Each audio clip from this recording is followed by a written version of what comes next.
श्रीकृष्णं वन्दे जगद्गुरुम् इदं श्री सद्गुरुवे नमः।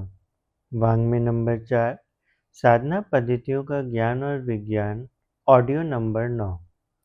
पिछले ऑडियो में गुरुदेव ने हमें समझाया कि योग ज्ञान और कर्म के दो युग्मों में विभक्त है। ज्ञान और कर्म की दोनों ही धाराएं जब पशु स्तर से ऊंची उठकर देव स्तर की ओर अग्रसर होती हैं तो उसे समग्र साधना कहते हैं। और साथ ही यह भी समझाया कि श्रद्धा, वीर्य, स्मृति, समाधि, प्रज्ञा यह योग साधन सामग्री हैं। इन्हीं के द्वारा पुरुष योगी होता है। अब क्रमशः आगे। योग आंतरिक परिष्कार का विज्ञान। जीवन के विस्तृत अध्ययन के बाद ऋषियों ने यह तत्व दर्शन खोजा और प्रतिपादित किया है कि व्यष्टि का समष्टि से संयोग हुए बिना शांति नहीं प्राप्त हो सकती। वैयक्तिक चेतना का विराट विश्व में विस्तीर्ण एकरस चेतना में मिलने पर ही मनुष्य की अशांति का अंत हो सकता है। इस लक्ष्य के लिए निर्दिष्ट समस्त पद्धतियाँ योग का अंग हैं, क्योंकि योग का अर्थ ही है व्यष्टि का समष्टि से तादात्म्य, लघु का विभु, अणु का महत्, जीव का परमात्मा से पूरी तरह जुड़ जाना, एकरस हो जाना। कहने में यह सरल लगता है, पर है अत्यंत कठिन। कठोपनिषद में यमाचार्य और नचिकेता के संवाद में इस मार्ग की दुरूहता का संकेत है। वाजीश्रवा के पुत्र नचिकेता की ब्रह्म जिज्ञासा देख यमाचार्य ने पहले उन्हें बार बार समझाया, जो कठोपनिषद के अध्याय 1 मंत्र 21 में इस प्रकार लिखा है। नचिकेता, इस ब्रह्मा के स्वरूप के संबंध में तो देवता भी संदेहग्रस्त हैं। योग विज्ञान अत्यंत सूक्ष्म है, वह शीघ्र समझ में नहीं आता। तुम इस कठिनाई में मत पड़ो, कोई अन्य वरदान मांग लो। जब आत्मजयी नचिकेता अटल और दृढ़ रहा तथा समस्त ऐहिक भोगों, सांसारिक सुखों के प्रति गहरी अनासक्ति व्यक्त की, तभी यमाचार्य संतुष्ट हुए और उन्होंने कहा भी, जो दृढ़ निश्चयी है, जिसमें कठिनाइयों से जूझ सकने का साहस है, वही योगी हो सकता है।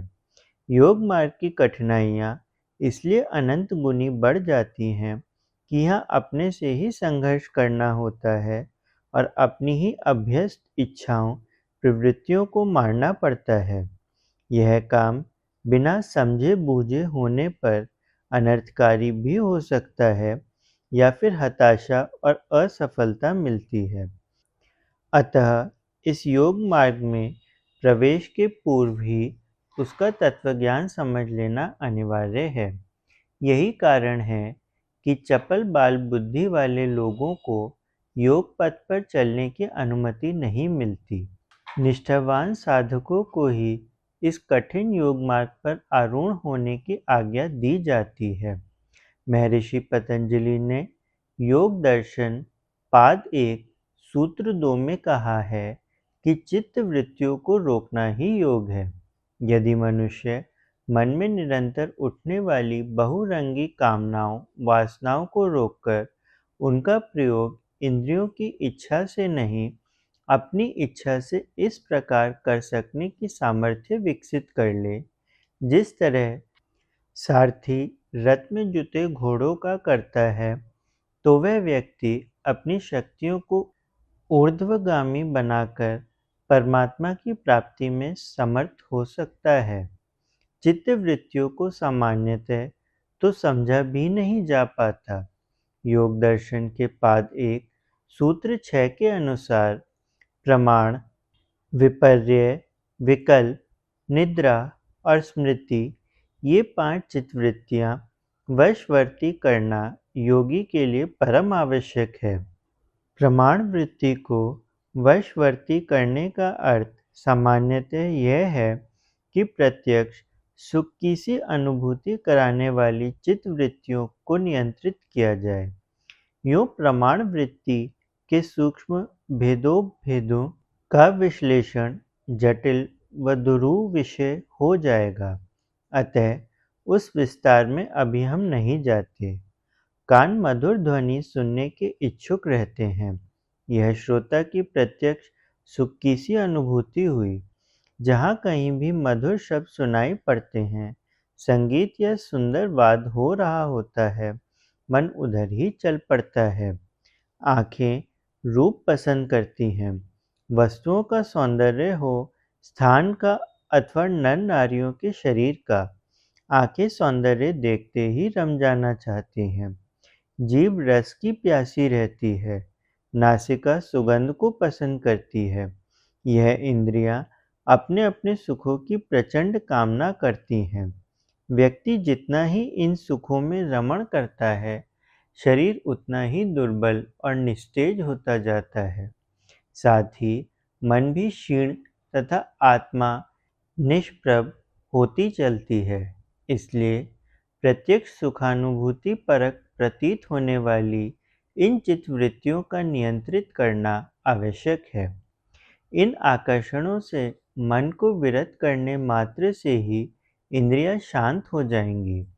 द्रवित वासनाएं निश्चय ही अधिक वेग से उठती हैं। फ्राइड की यह बात सही है, किंतु उतना ही एडलर और युंग का सब्लिमेशन का उदात्तीकरण का सिद्धांत भी सही है।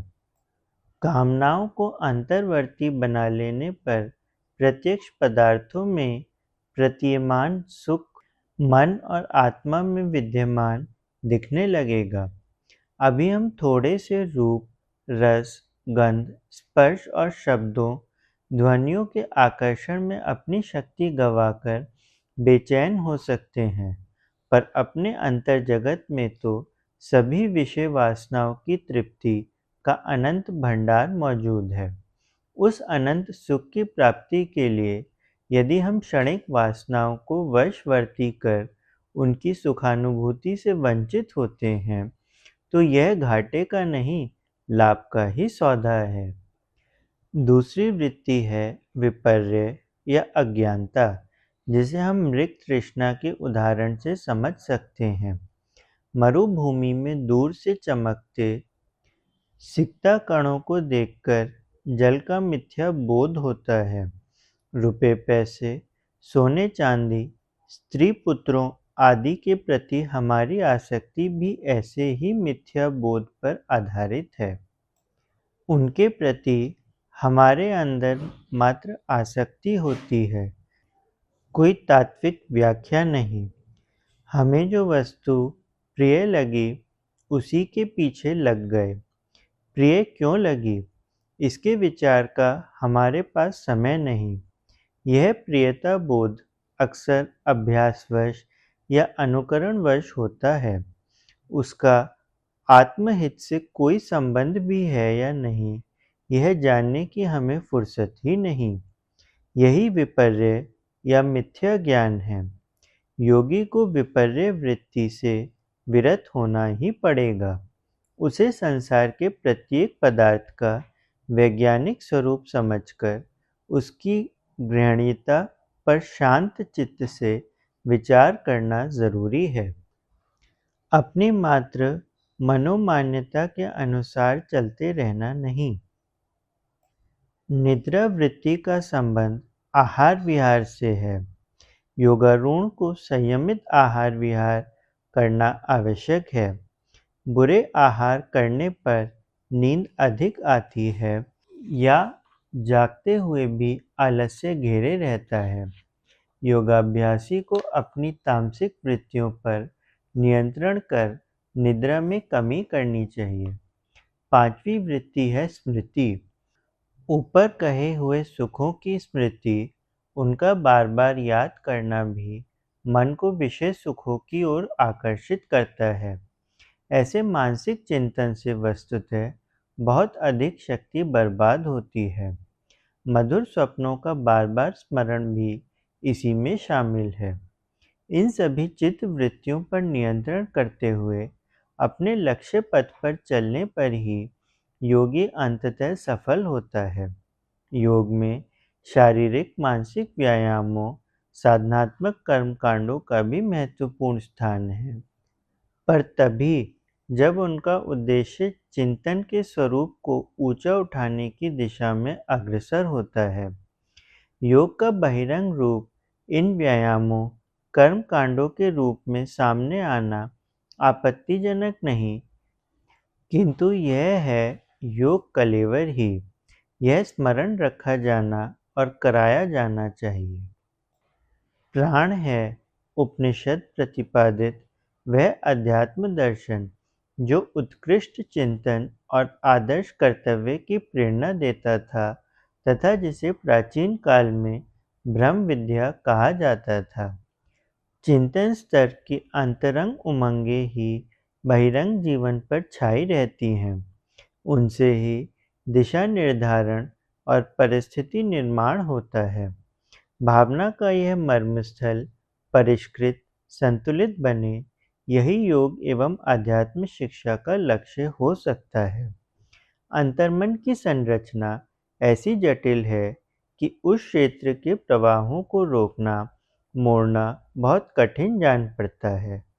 तर्क में विचार बदले जा सकते हैं, पर जमे विश्वासों को उलटना टेढ़ी खीर है।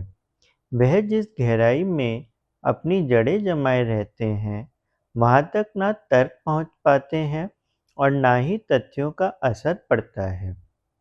मूढ़ मान्यताएं, अन्य परंपराएं अपनाने तथा दुराग्रही होने का लांछन लगने पर भी लोग अपनी पुरानी लकीर को पीटते रहते हैं। मौखिक समर्थन करने पर भी औचित्य का स्वभाव का अंग बन सकना किन्हीं विरलों के लिए ही संभव होता है। अचेतन को प्रभावित किए बिना संचित पशु प्रवृत्तियों से छुटकारा पाना कठिन है। यदि इस क्षेत्र में सफलता ना मिले तो मनुष्य व्यक्तित्व के क्षेत्र में अनगढ़ ही बना रहेगा, भले ही वह समृद्ध शिक्षित समझा जाता रहे। अंतरंग को बदलने की आत्म नियमन की क्षमता जिस भाग्यवान को मिल सके, समझना चाहिए कि उज्जवल भविष्य का भाग्योदय सामने आकर खड़ा हो गया। इस दिशा में सफलता प्राप्त करने का एक ही उपाय है योगाभ्यास। ध्यान योग के अंतर्गत आने वाले धारणा और प्रत्याहार उपचारों को अपनाने से साधक की संकल्प शक्ति इतनी प्रखर हो सकती है कि मनोनिग्रह एवं स्वभाव परिष्कार संभव हो सके। चित्तवृत्तियों का नियमन सर्कसों के लिए हिंसक पशुओं को साधने के समान कठिन होते हुए भी असाधारण लाभदायक है। इस प्रयास में योग साधना एवं तपश्चर्या का हंटर ही काम देता है, अन्यथा वे छेड़खानी करने वाले पर ही उलटकर हमला करती हैं। महर्षि पतंजलि ने चित्त की वृत्तियों के निरोध को योग कहा है। योग का अभिप्राय चित्त वृत्तियों पर नियंत्रण करना है। इस साधना पथ को राजयोग या अष्टांग योग के नाम से संबोधित किया जाता है। इसका उद्देश्य मन को सही रूप से समझकर उसकी अपार शक्ति को नियंत्रित करके सदुपयोग करने का है। इस योग प्रक्रिया के 8 सोपान हैं। अंतिम सोपान समाधि है। समाधि का उद्देश्य मनुष्य की आंतरिक चेतना का विकास, वह महान क्षमता अर्जित करता है जिससे जीवन की वास्तविकता को समझकर उसकी समस्याओं का आत्यंतिक समाधान हो सके। प्रथम 5 सोपान यम, नियम, आसन, प्राणायाम और प्रत्याहार हैं। ये 5 योग के बहिरंग साधन कहलाते हैं। इनके अभ्यास से ही शरीर और मन अगले सोपानों के लिए पृष्ठभूमि बनते हैं। धारणा, ध्यान और समाधि, ये 3 योग के अंतरंग अभ्यास कहे जाते हैं। चित्त की वृत्तियों के बारे में योग दर्शन के पहले पाद के 6ठे सूत्र में कहा गया है कि मानव मन की वृत्तियाँ प्रमाण, विपर्य, विकल्प, निद्रा और स्मृति से बनी है। बहुत से लोग मन में उठने वाले विचारों, दृश्यों एवं उनके उतार-चढ़ाव को समझने में भूल कर देते हैं। मन में तरंगों की भांति उठने वाले दृश्य, विचार वृत्तियाँ होती हैं। उद्वेग भावनाएँ या अनुभूतियाँ, चिंताएँ, स्मृतियाँ आदि सब चित्त की वृत्तियाँ ही होती हैं। वस्तुतः हमारे हर क्षण बदलते क्रियाकलापों के पीछे छिपी चेतना ही चित्त कही जाती है। चित्त के संस्कार ही मनुष्य के व्यक्तित्व का निर्माण करते हैं। चेतना के विकास के साथ-साथ संस्कार छूटते जाते हैं। योगाभ्यास द्वारा मानव मन सशक्त एवं सक्षम बनता जाता है, साथ ही निर्मल व परिष्कृत भी होता जाता है। वस्तुतः मन का परिष्कार ही चित्त का परिष्कार है। चित्त का परिष्कार होते समय बुरे एवं कुत्सित विचार निष्कासित होते हैं, जिन्हें देखकर बहुत से साधक प्रारंभिक अवस्था में घबरा उठते हैं, जबकि ऐसी कोई भयोत्पादक बात नहीं। यह स्वाभाविक है कि जब अशुद्धियाँ निष्कासित होती हैं, तो दुर्गंध आती ही है। इस प्रकार चित्त की शुद्धि के समय बुरे विचार अनुभव बाहर निकलते हैं। गंदगी विचारों के रूप में निकलती चली जाती है, जिनमें अनेकों दबी छिपी इच्छाएं, वासनाएं सम्मिलित होती हैं। मनुष्य का चित्त बड़ा ही विलक्षण है। चित्त जब पूर्ण रूपेण शुद्ध हो जाता है, तो उसकी अंतिम स्थिति असाधारण शक्ति संपन्न उसी प्रकार की होती है, जैसे यूरेनियम, प्लूटोनियम आदि की अवस्था आणविक ऊर्जा होती है।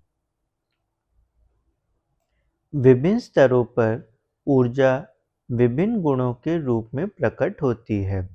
तमोगुण की अधिकता वाले व्यक्ति में विकास की प्रक्रिया अत्यधिक मंद गति से होती है, जिसका अनुभव बड़ी मुश्किल से होता है। रजोगुण प्रधान साधक में विकास की गति तीव्र होती है। सतोगुणी के विकास में संतुलित स्थिति रहती है।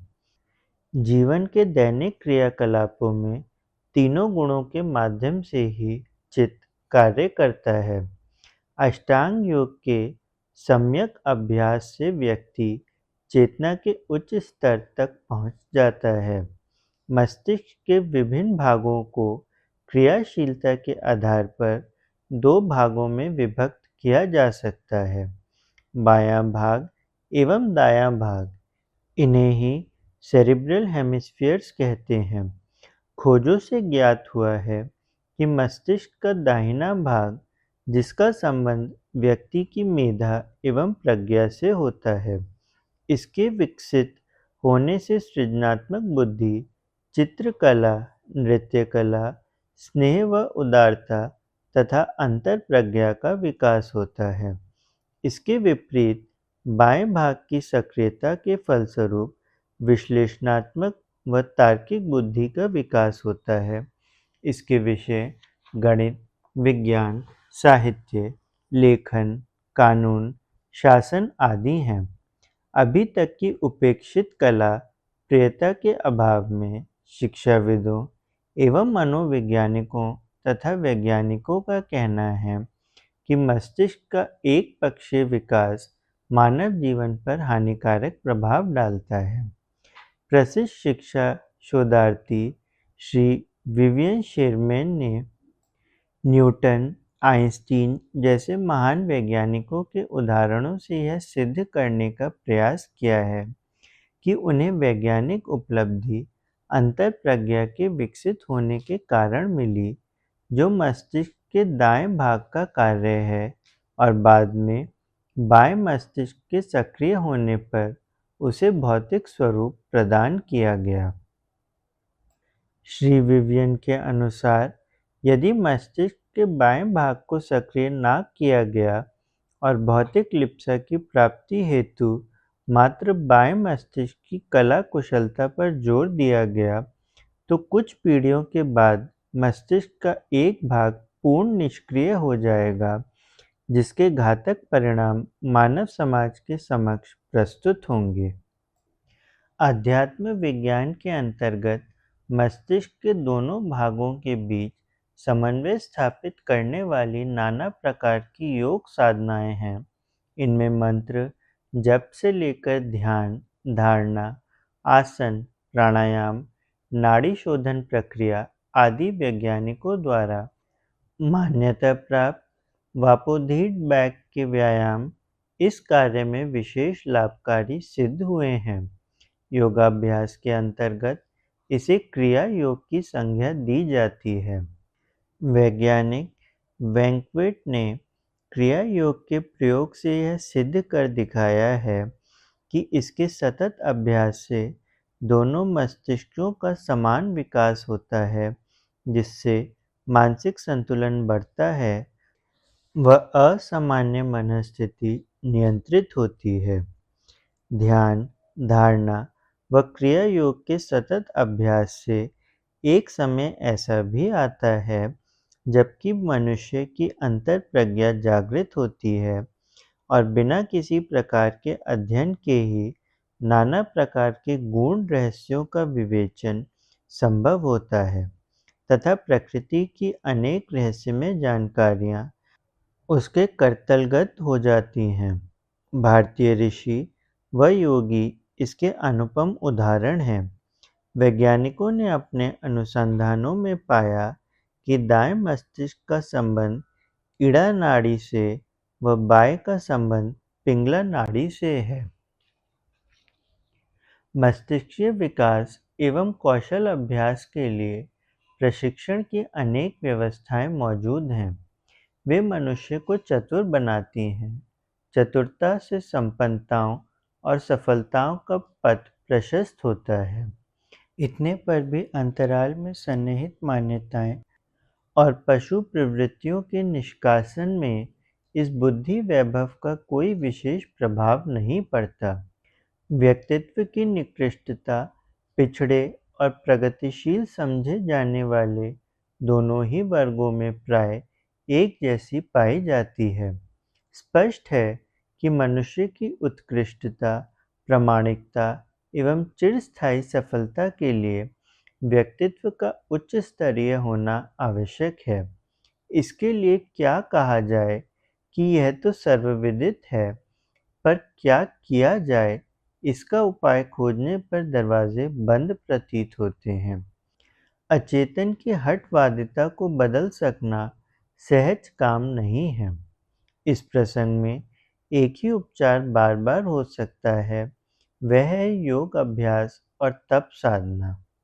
तपश्चर्या की आग में कुसंस्कारों को गलाया जाता है और योग साधनों से उसे उपयुक्त सांचे में ढाला जाता है। कुसंस्कारिता से छुटकारा पाने और सुसंस्कारी व्यक्तित्व निर्मित करने के लिए योग साधन का जितना महत्व है, उतना और किसी उपाय उपचार का नहीं। सभी को प्रणाम। 21वीं सदी उज्जवल भविष्य। भारत माता की जय। वंदे मातरम। प्रणाम सभी को। वाङ्मय अर्थात साहित्य, शब्द, भावना और विचार का संग्रह। योग ऋषि पंडित श्रीराम शर्मा आचार्य जी की इस धरोहर को ऑडियो रूप से सुनने के लिए चैनल को लाइक करें, सब्सक्राइब करें और नोटिफिकेशन ऑन करें। आइए गुरुदेव की वाणी जन जन तक पहुंचाएं। सभी को आभार।